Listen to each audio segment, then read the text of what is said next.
As the To Tell the Truth 40th Anniversary special presentation continues, only on Game Show Network.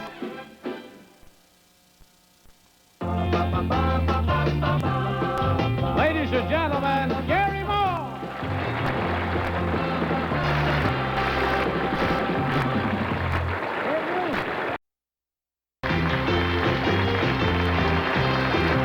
Gene Rayburn! Peggy Cash! Bill Collins! And Kitty Carlisle!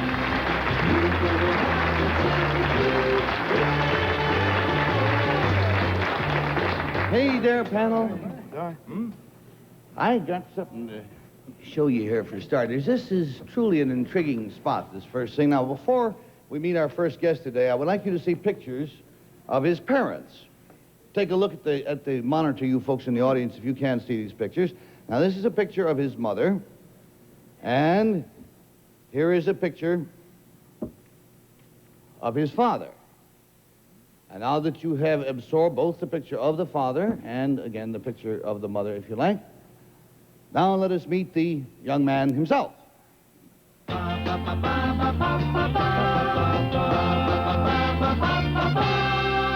Number one, what is your name, please? My name is John Gray. Number two. My name is John Gray.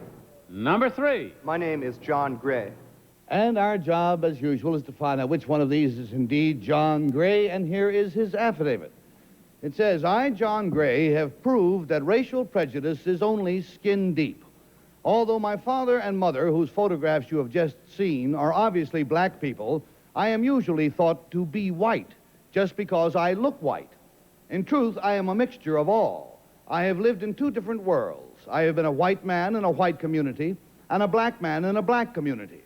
Currently, I am a college student, and in order to destroy the myth of racial stereotype, I have organized a show with myself and two fellow students. In our show, our audiences are told that one of the three of us is black. They cross-examine us and try to pick the real John Gray. Although our show is done to prove a serious point, it is enjoyable and informative both for us and for our audiences. Perhaps this is because we use as our inspiration the format of that well-known television show, To Tell the Truth. Signed, John Gray.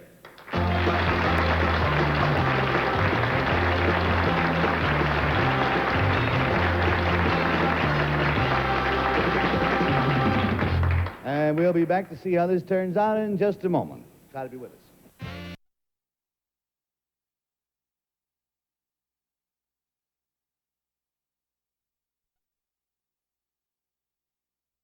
Eastern, 7:20 is Pacific. Now, remember that all three of these gentlemen claim to be John Gray. He is the son of black parents. He has lived both as a black man and as a white man. And we'll start the questioning with Kitty Carlisle. Thank you. Number three, where do you do your show? We do our show in Berkeley, but we perform all over the country. I see. Number two, have you ever been tempted, in view of the fact that this is a white world that we live in America, to pass? Oh, yes. Well, for a time, went to high school in a predominantly white neighborhood. And number one, what did your parents think of that? Well, actually, my parents didn't think anything about it. They didn't mind your passing? No. Number three, what sort of questions are you generally asked?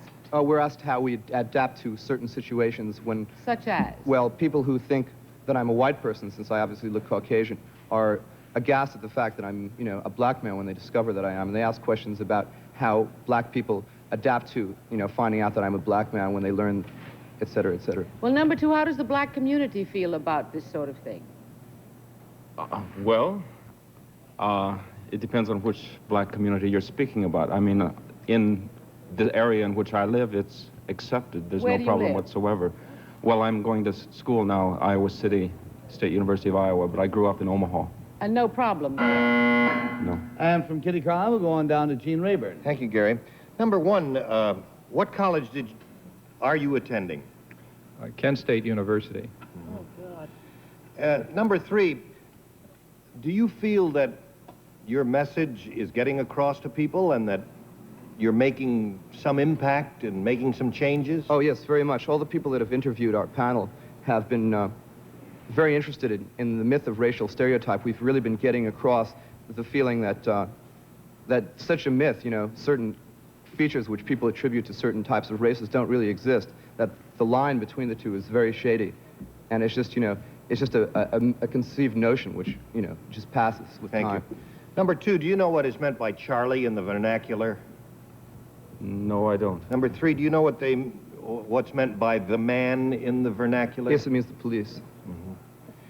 Number 1. Thank you very much, Gene, and we go to Peggy. Number 1, are you the 3 guys that do the show, or is there only one of you the guys that do the show? No, only one of us. I see. Number 2, which world do you prefer?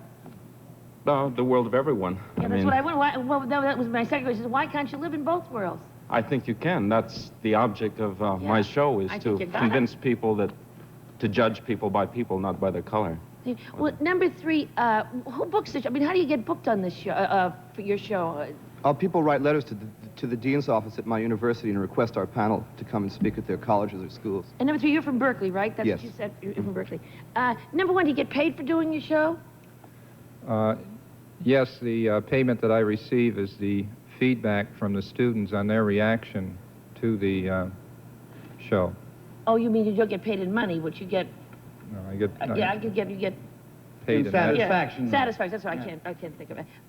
Well, number 2, what made you decide to do this? I mean, to do this kind of a show? Well, it sort of came about accidentally. I was aware of the differing attitudes to people when they found this out, and it seemed like an opportunity to do something for Number 3, when you're And from Peggy, we go to Bill Cullen.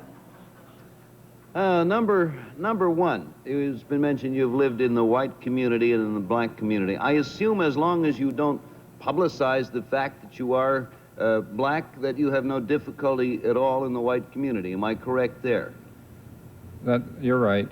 Number 3, I will ask the same question to you. As long as you say nothing, keep your counsel, as it were, no trouble in the white community. No, not at all. Number 2, just to make that point. Is that no trouble. Now, do you have any difficulty if you did the same lack of publicizing the fact that you were black? Would you have difficulty in the black community?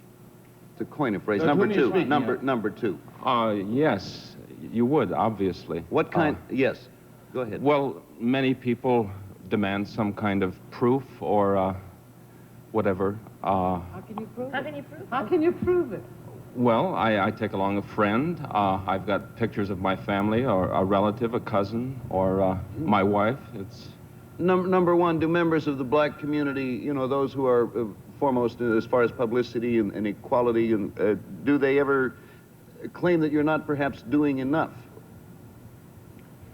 No, I've never had that type of reaction or something like that said to me. Do you consider this appearance a contribution?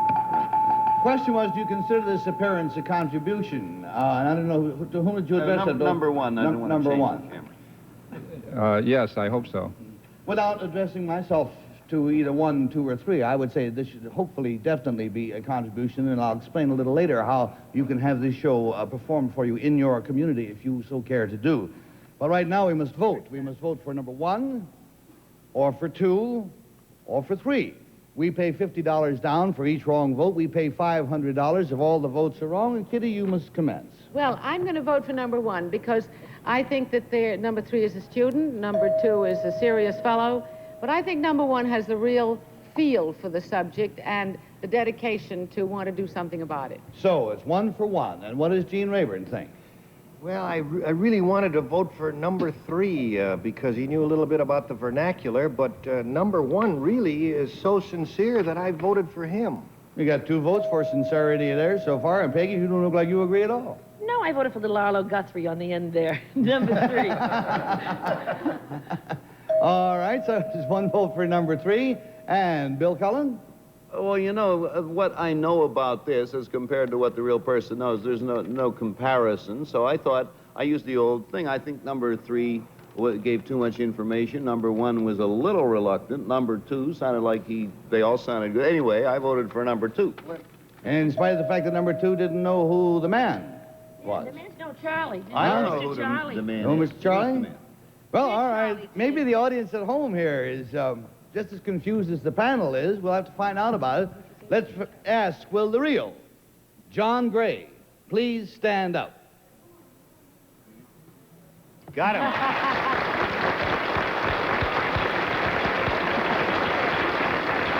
Good job, gentlemen. Good job all down the line. And number 2, sir, you got one wrong vote. What is your real name, please, and what do you do? My name is Philip Larson. I'm of Swedish descent, and I'm an off-Broadway stage manager and actor.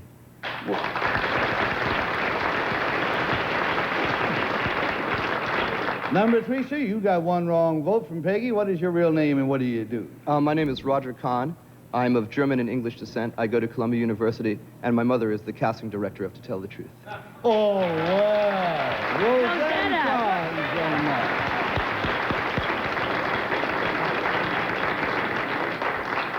John, all through here, I think perhaps we have been using one wrong word when we talk about what you present as being a show. A show makes it sound like entertainment. It is a device. Yes, to call attention to something important, right? Yes. We learned earlier that you use our format to tell the truth thing. Right. Now, I know that you also always have with you 2 friends who pretend to be the real John Gray, so let's show a picture of the panel that he uses, and will you explain who they are and the background on them? The student in the center is a graduate student in anthropology.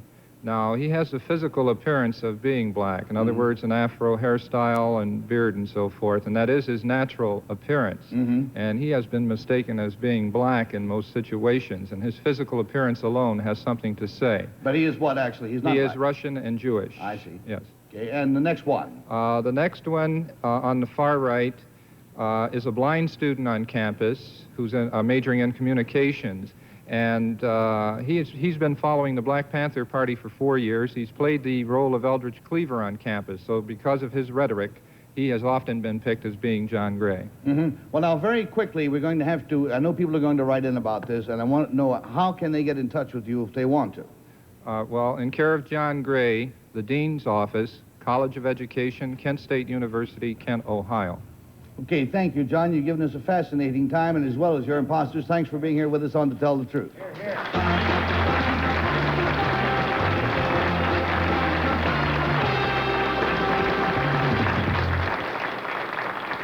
I got a picture here that you're never going to guess who it is.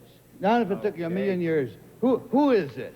That's Alfred P. Newman. Alfred E. Newman, who, of course, is on the cover of the New Yorker magazine. I mean, actually on the cover of Mad Magazine, yes. And our next guest is the publisher of Mad Magazine, and we'll meet the nutty man in just a moment. Here we go.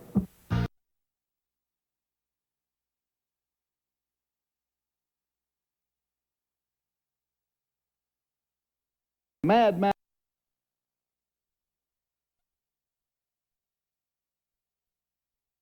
752-3336 or send $19.95 plus $4.50 shipping and handling to the address on your screen. Now let's meet the man with the Mad Magazine.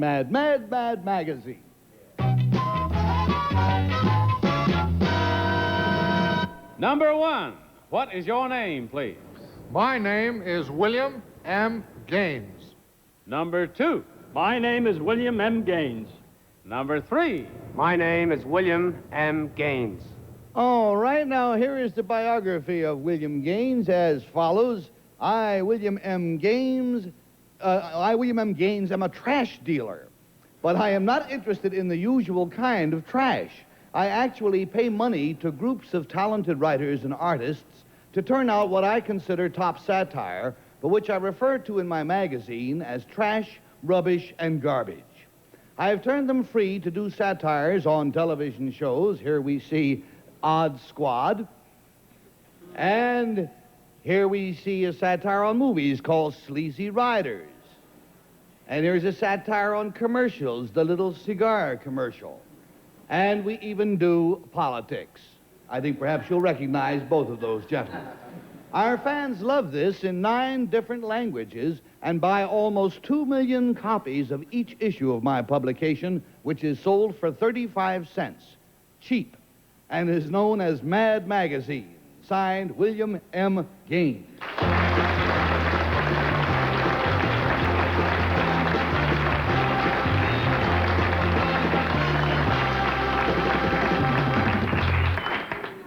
start with our own Mad Hatter, Gene Rayburn, down there. Okay, thanks, Gary. Number 3, who distributes your magazine? American Union News Company. Number 1, how old is Mr. Newman? About 75 years old, I would guess. Number 2, how old is Alfred? It's a historical fact. It was a Nickelodeon slide figure in the late 1880s, which would make it about 75 years old. So, number 3, then, is it true, then, that Mr. Newman is not originally created for you? No, Mr. Newman is an actual person. My father was the editor of the Old Liberty magazine, and he received a letter from Des Moines, Iowa, from a woman whose son this was, who had an article wanted to be written about him. And after he had left the magazine, Liberty, he started his own comic strip character under Alfred E. Newman. The name is fictitious. And from Gene, we go to Peggy. Number 1, why did the lady in Iowa want you to do an article on her son? I don't understand that. I'm sorry, I didn't... No, neither do I. I'll start with something else. Number 1, did the original Alfred E. Newman in the Nickelodeon place look like your Alfred E. Newman? Not quite, no. It was a little different. Number 2, how long has your magazine been on the stand? Since 1952. Thank you. And number 3, do you accept advertising in your magazine? We did it one time, but since we do ridicule advertising, we don't do it anymore. Well, number 2, did the agencies get mad at you? Because I know you did some great things on ad agencies. No, they didn't, no. That's good. Number 3, could you tell me who some of your authors are? Don Martin, Doug Berg, Jack Goldstein.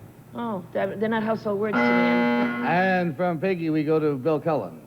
Number 1, is Alfred Newman, that picture we saw at the beginning, I'm intrigued with that. Is that a copyrighted photograph? I mean, can anyone pick it up, and could I pick it up, for instance, and change his name and use him for my own purposes?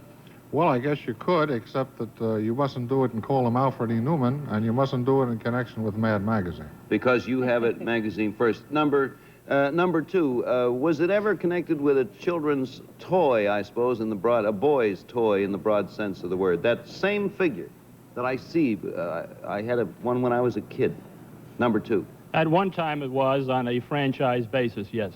What was it on? What was the big thing where he was always looking at you when you were using this toy of...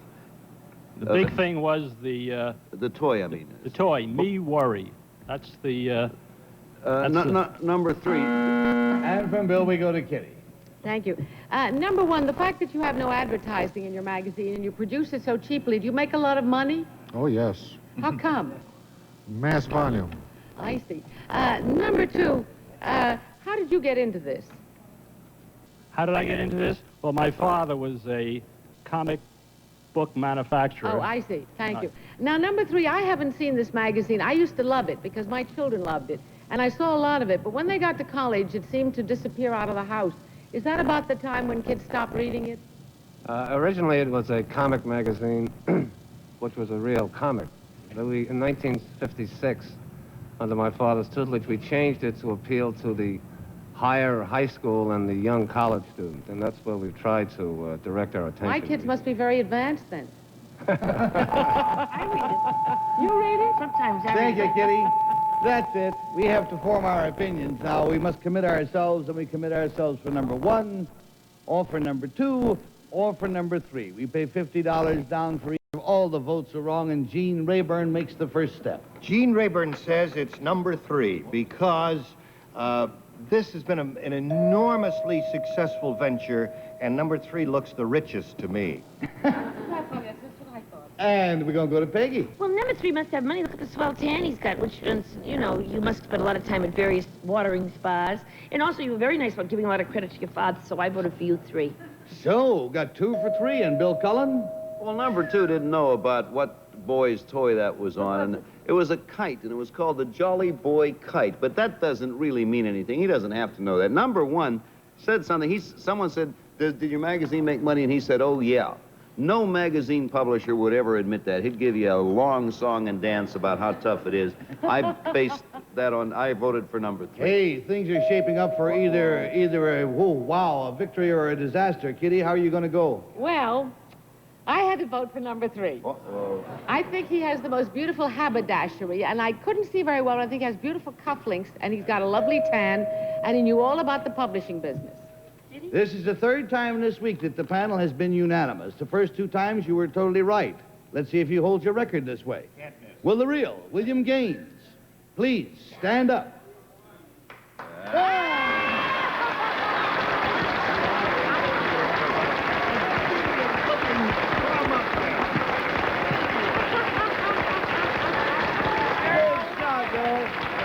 There you go.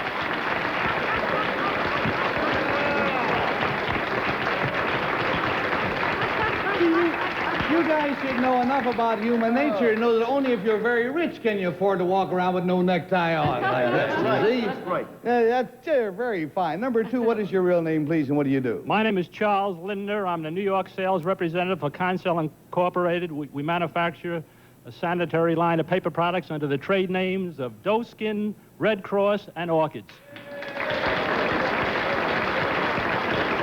That's a pretty good half-hour show right there. Number three, sir, with your 4 votes, what is your real name, please, and what do you do? My name is Robert E. Judge. I'm an attorney, and I also own a clothing store at 49th and Madison Avenue called Gentleman's Retail.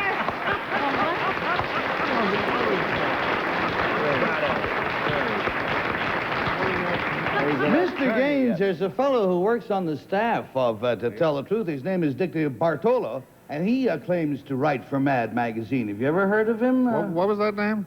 Oh, what a rotten trick. As a matter of fact, he's one of our top writers. Holds the distinction of having been in 7 years' worth of issues and never missed one.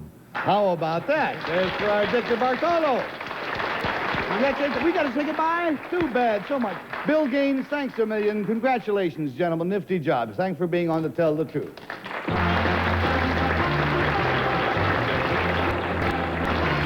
There's no white like Plus White. With its dual-action anti-stain polishers, Plus White whitens like no... Plus White. No wrinkle cream or moisturizer can do this, no matter what they cost. Only sudden...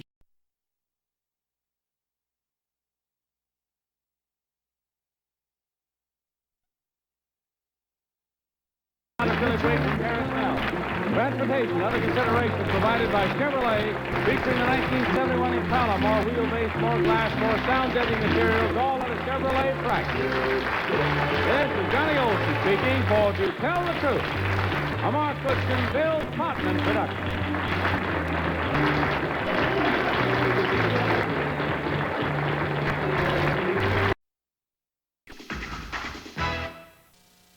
Welcome back. I'm Laura Chambers.